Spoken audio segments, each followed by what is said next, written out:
We are live for real on YouTube, Twitter, Facebook, everywhere. And the point of discussion today, it's not even a discussion. I think it's not even up for debate, but we're still going to give our opinions anyway. The point of discussion is Monaco should be on the Formula One calendar. And the two of us here on the Inside Line F1 podcast, myself, Somal Arora, and F1 Stats Guru Sundaram, along with Kunal, who's also not a part of this episode but still resonates with the same idea, we all feel that there is no reason whatsoever for Formula One to take away Monaco. And you might be saying, oh, it's a boring Sunday, it's 2 hours gone in the drain. But there's so much more to Monaco, Sundaram. There's so much more. It's the crown jewel of the calendar. It's the shining diamond in the triple crown. It's what makes Formula One classy. Sure, you can make something classy massy, but you can't make something massy into something that's full of class. And you take away Monaco and you lose what Formula One is all about: the class, the elegance, the best drivers in the world racing at the toughest circuit in the world, in the fastest cars in the world, in front of the richest people in the world. That is the core of what Formula One is all about. Take that away, I don't think Formula One's the same. You can't take Monaco away.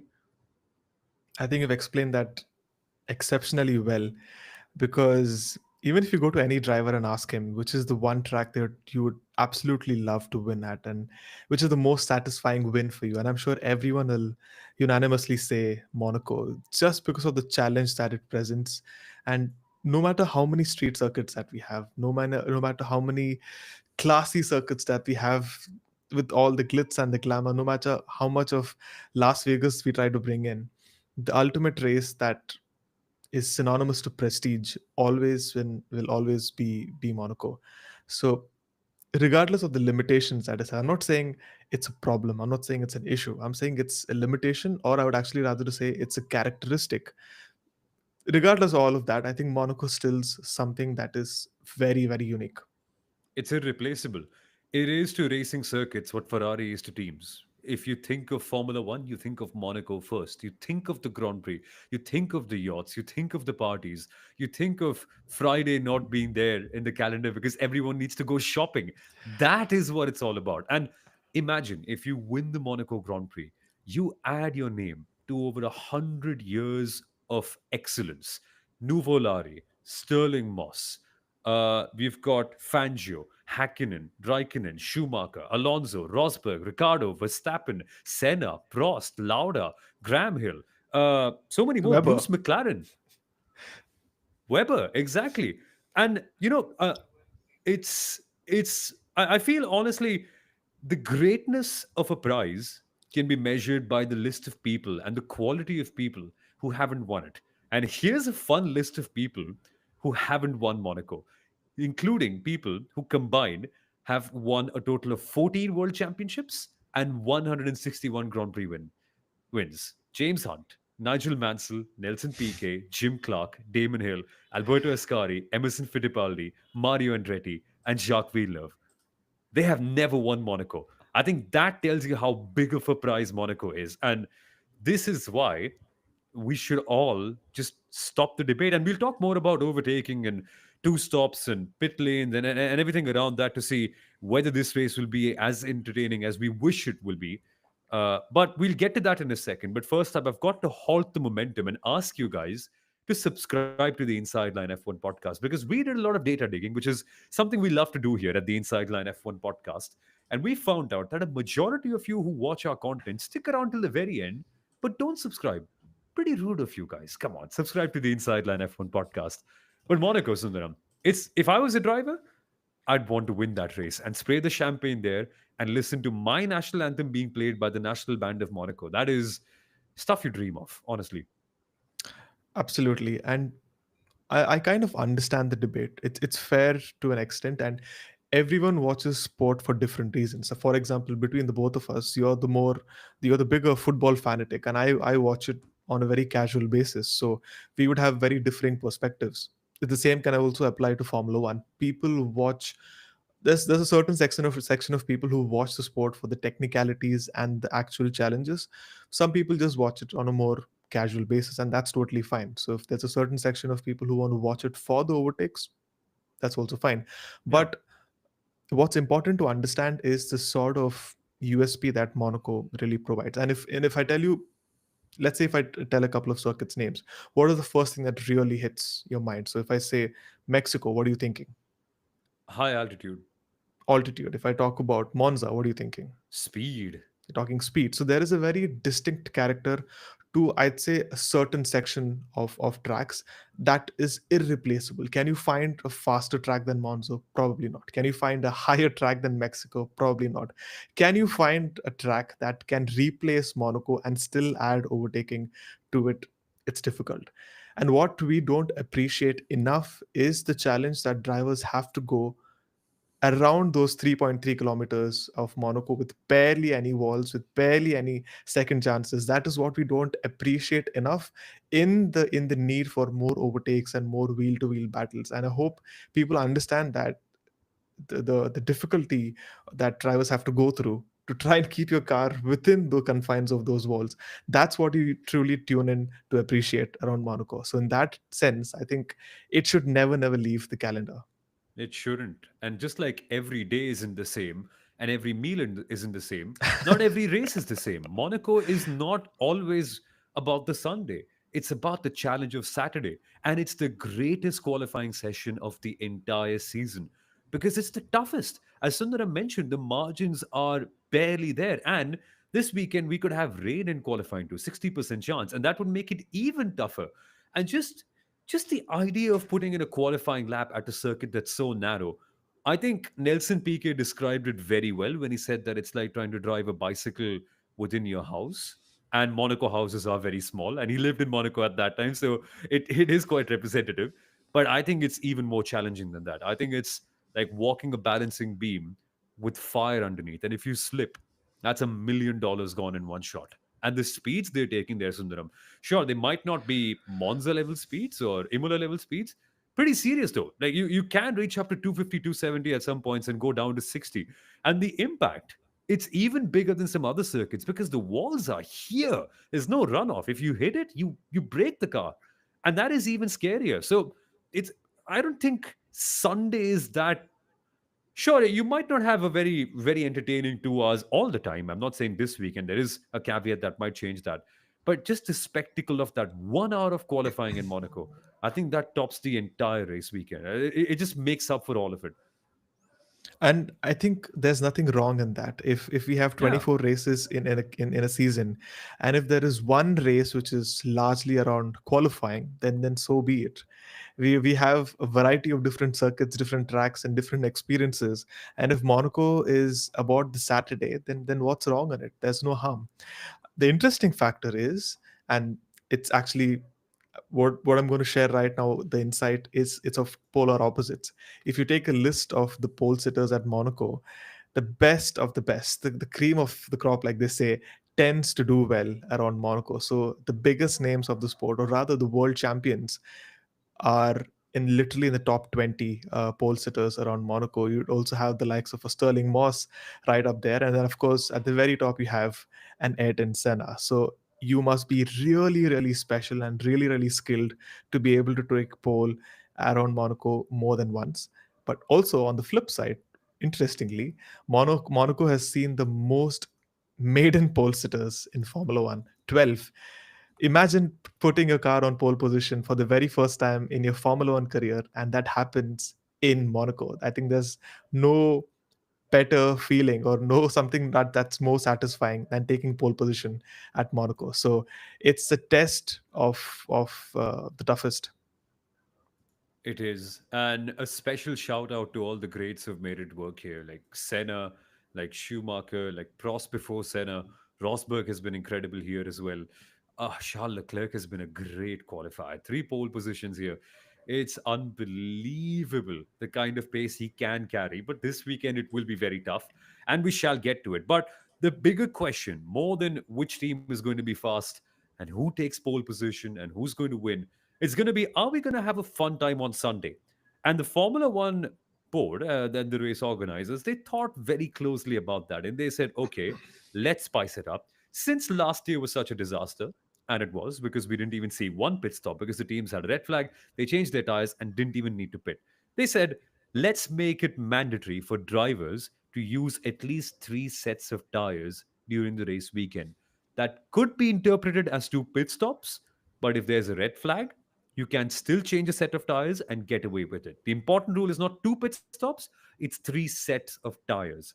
And mandatory tires in the race will be the mediums and the hards. Now, importantly, tire deck does not matter here. So even though last year's soft compound tire is this year's medium, it's pointless because Monaco, you barely ever have tire degradation here. So it's pretty much a free for all. And the race will largely be dictated by teams and drivers hunting for a pit window and seeing when they can box in, and then their rivals trying to undercut them or overcut them and trying to put in a qualifying lap so that they can get ahead.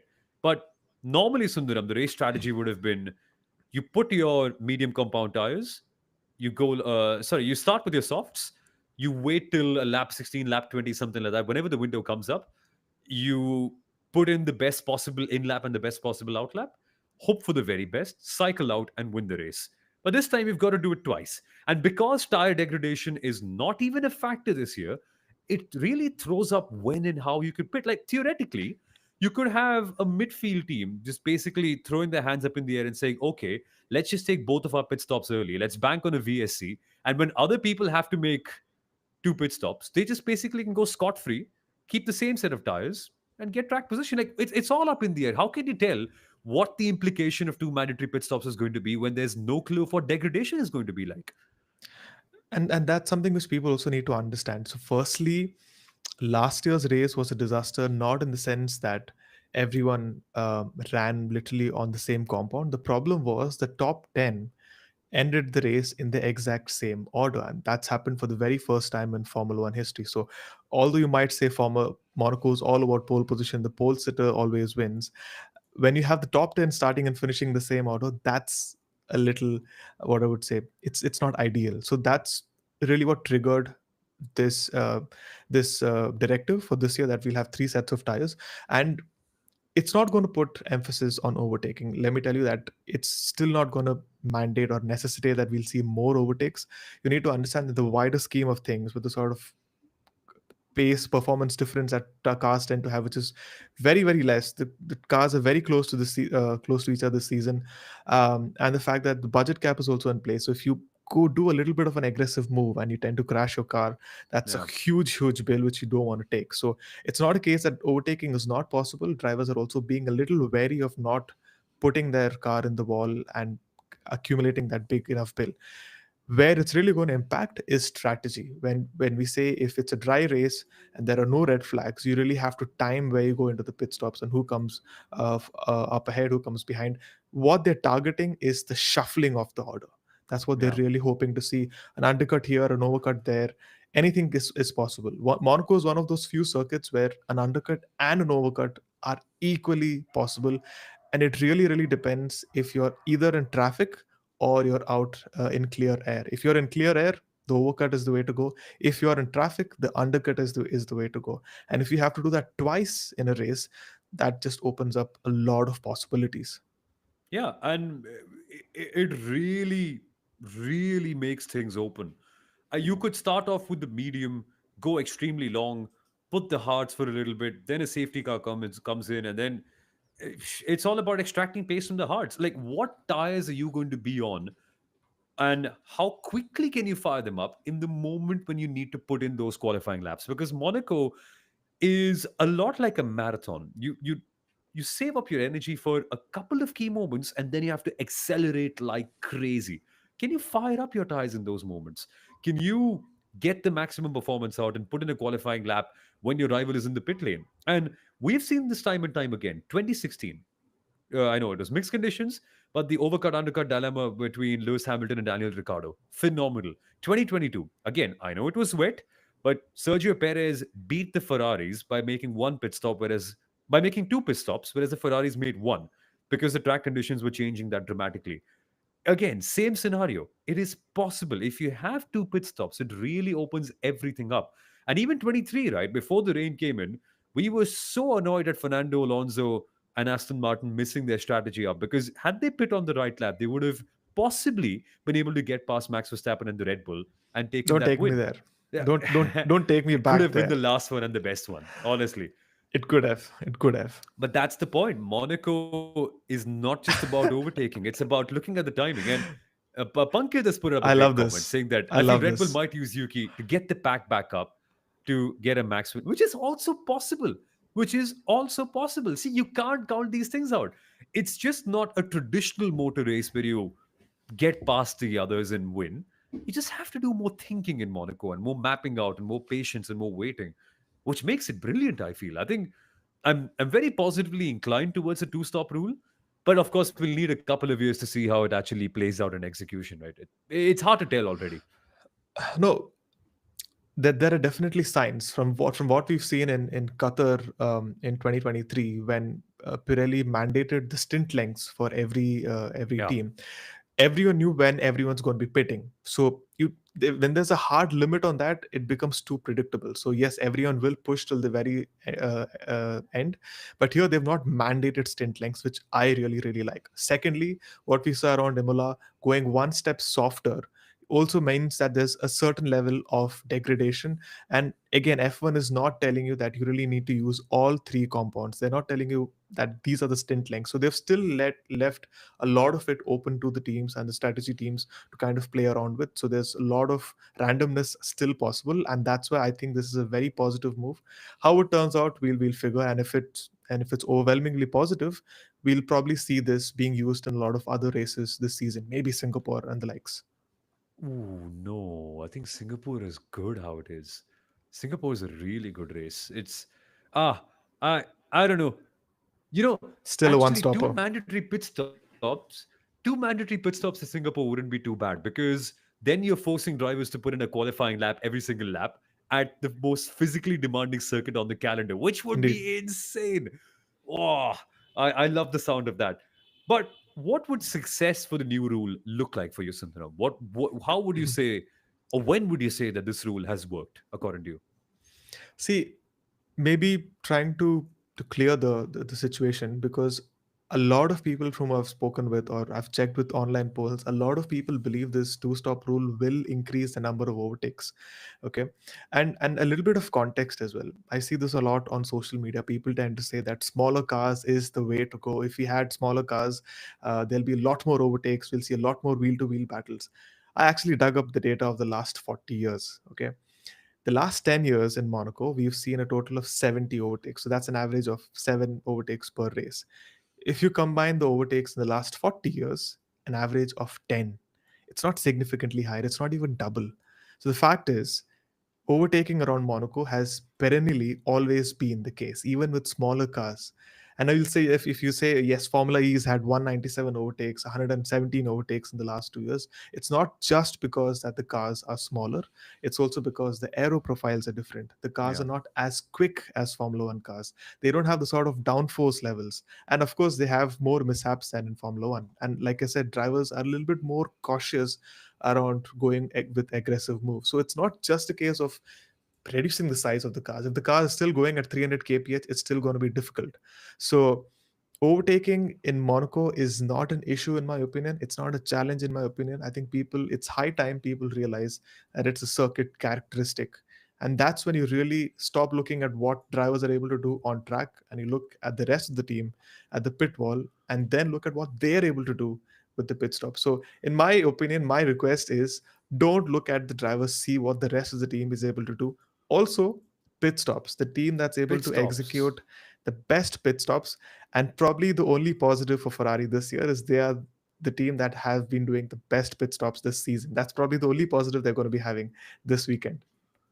Oh yeah, actually, pit stops are a huge point because 2016 Ricardo lost because of an ill-timed pit stop, and we also had Valtteri Bottas come up with the world's slowest pit stop right here.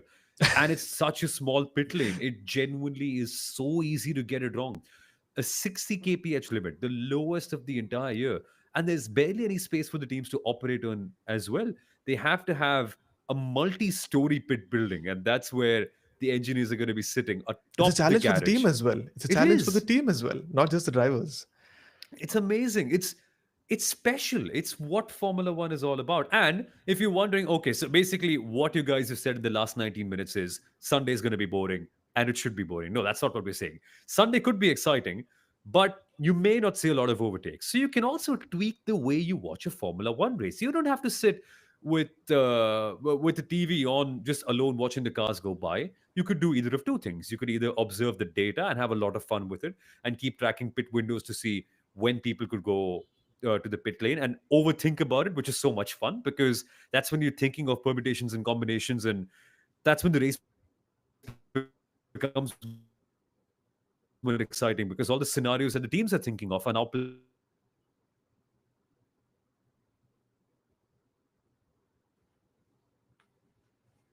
You don't have to sip on some champagne or some margarita, talk about how beautiful or how elegant the other people's dresses are, and then be surprised when an overcut and undercut happens. Like, that's also fine. That's also another way to enjoy Monaco. You don't have to expect a 2 hour blockbuster cinema race out of it. If the race is different, maybe tweak the way you watch it as well. I don't know, just an idea to enjoy the race more. And that's our little handbook on how you need to watch Monaco. Now we can move on to the teams. Now we can move on to the teams. Ah, uh, wow. Who walks in as the favorite here is my biggest question. And I think you know the answer as well, don't you? I mean, driver, not team. That's okay. That's a That difficult makes con. it more fun, That's doesn't it? Yeah, that makes it more fun. Okay, so do we want to kind of get done with the teams then? I think that's a smaller conversation then. You think it's a smaller conversation? I think so. See, based on what we've seen so far, and based on what we've seen in Imola, hands down, I think McLaren is the team to beat. They have the best downforce levels of all the teams this year. That's why they're also struggling on the straights. Monaco doesn't have a lot of straights, and they are the best at slow speed corners. So there's you can't look at any other team beyond McLaren. Even medium speed corners, high speed corners, McLaren is the benchmark. So if I have to take a prediction on who's going to be on pole and win, I can't look beyond McLaren. No, come on. Yeah, You're not going to count Max Verstappen in it. Max is still an outlier. If both McLaren drivers make a little bit of a mistake, that's when it gives the opportunity to Max. So if they're able to deliver and if they have that much bit of a gap in terms of pace this weekend, I think even Red Bull might struggle. But Actually, but but but we still know. I don't think so. Anyone really knows how Red Bull's new upgrade package has done well. So I might be speaking a little too early. How it's done at Imola is great. How it fares in Monaco, we still don't know. the new floor is clearly working. They're getting more downforce out of it. Max feels more confident. And the way Max was able to evolve the setup from Friday to Sunday really worked at Imola. And I'm predicting a Max Verstappen win for two reasons. Number one, confidence. I don't think any driver in the world right now, even if you take away the Imola result, is as confident in their abilities as Max Verstappen is. And by confident, I don't mean arrogant confident, I mean quiet confident. Look, he just went to the Nürburgring and smashed the GT3 lap record.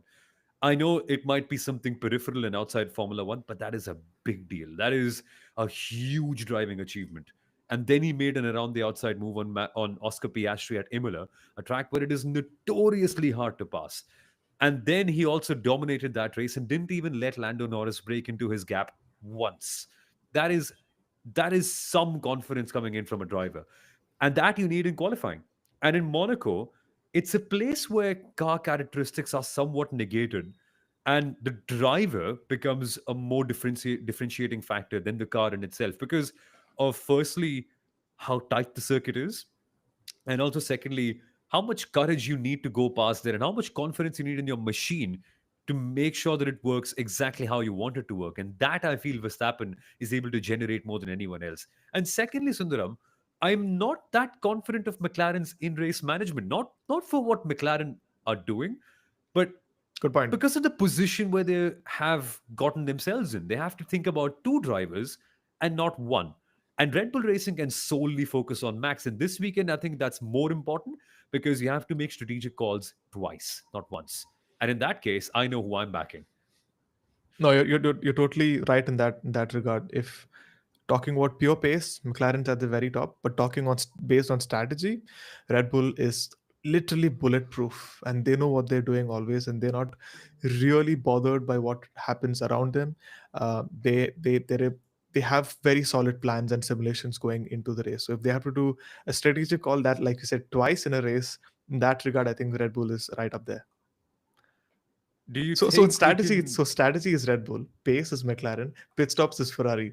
It's not going to be an easy race. It's not going to be an easy race. And qualifying wise, Oscar Piastri has been a great qualifier here. Last year, only a tenth and a half behind Charles Leclerc in his second Monaco GP. And Leclerc, we know, is one of the very best to ever do it at this place. But Max Verstappen is due a big qualifying. Remember 24, he just didn't have the confidence all throughout the weekend. But in 22, he kind of got robbed by that crash between Sainz and Perez at the last corner. And he got pole in 23, but I still feel Verstappen in Monaco, we haven't seen the best of him. But then on the other hand, Lando Norris also got a pretty good result here back in 22, wasn't it? Was it 22 or 23? I think he finished third here in 23, and he had a pretty decent qualifying too.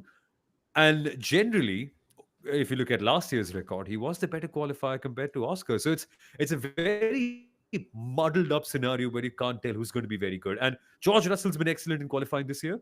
The Mercedes, as we discovered while digging up some data, has a lot of mechanical grip and is really good at the slow corners. Could he be a part of that whole dynamic as well? Oh, he absolutely will be, because what Mercedes has been struggling with is higher temperatures, and that's not going to be the case in Monaco. So they can breathe a little easier before they go to Spain and the likes. So in that case, I mean, Mercedes had a terrible outing in Imola, so they'll really be going into this race with a lot of aggression, trying to make up for a lot of points that they lost around Imola. So definitely keep an eye out for George Russell. Probably keep an eye out for Kimi Antonelli as well.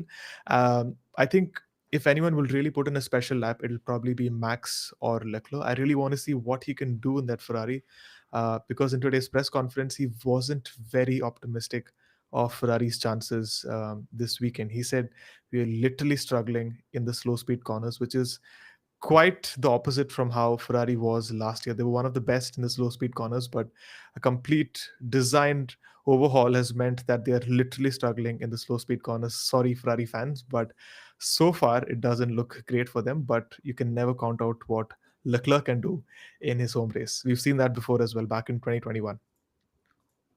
But it's going to be so hard because Yeah. confidence is what you need in Monaco. And if he doesn't have the confidence in the car, it's going to be tough. Couple of comments have come in. Pankit has said that I usually have the data channel opened up in the F1 TV app along with the live feed, which is incredible. I think that's a great way to enjoy the race. Sure, there are different ways to view it, and it's always incredible to see how different people watch the race. Some people watch it to notice the fashion or how beautiful the cars are or the locations, and that's also phenomenal. Like my mom watches a Formula One race and she says, "Oh my God, look at how pretty their helmets are." And look at these incredible countries they're racing in. I want to go visit them, which is a totally fair perspective. But nerds like us, we enjoy watching the data a lot. So that I respect that. And Krishna is saying you're not considering Williams.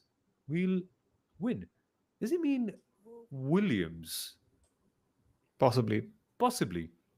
Which wouldn't be a bad shout, considering we just found out that Carlos Sainz has one of the very best qualifying records around Monaco on the current grid.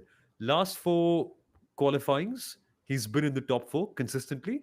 And you're saying, Sundaram, that throughout his career, he's never been out of Q3, even in his Toro Rosso days. He has a 100% Q3 record. He has a 100% point scoring record around Monaco. Uh, I mean, even in terms of point scoring, you would say Lewis is always more or less there in points. I think he's finished out of the points only once, Lewis. Fernando also has a pretty good record in terms of finishing. But these are a few drivers who have done consistently well around Monaco. So definitely you can't count out Williams. They've been very consistent in the last couple of races. But I would say slow speed corners is literally not something that they're very strong in as well. So you really need to keep an eye out for them as well. I particularly feel sad about Ferrari though when you mentioned that they've lost their slow speed car confidence and the car characteristic that way. Oof, it's going to be tough because they have two of the very best qualifiers, but if they can't make it work, they're going to be stuck. And it's not like Imola where passing in race pace can bail them out. Monaco is going to be tough that way. Hmm. You never really have Charles Leclerc coming into a race weekend and being downbeat straight away. So if he Yeah, comes into a race weekend and tells that we literally have no chance on a Thursday, then things are not well. And we know how disappointed he was after Imola. So although there is space on the race day, there's not enough pace on qualifying, and in Monaco, that's going to be the problem. It works well around other tracks who are able to make up places, but when Ferrari are a little rough and raw around qualifying and also in terms of strategy, that's going to be a little problematic for them this weekend. But I hope that's not the case. likewise. Formula One needs Ferrari and Formula One needs Monaco. They're both in the same boat, I feel, and not having them do well, yeah. Krishna is saying I used to use multi-viewer, but this year's F1 TV app is pretty good. It's interesting you say that because for me, it just never switches on to that data feed. Weirdly, I don't know if the F1 TV bosses are watching. Something's not working. Maybe it's my device. I don't know. And it's the Williams meme from Reddit that you're talking about. Haven't opened that in a while. Punkit's asking, what about red flags? Will the pit stops during a red flag count as their mandatory stop?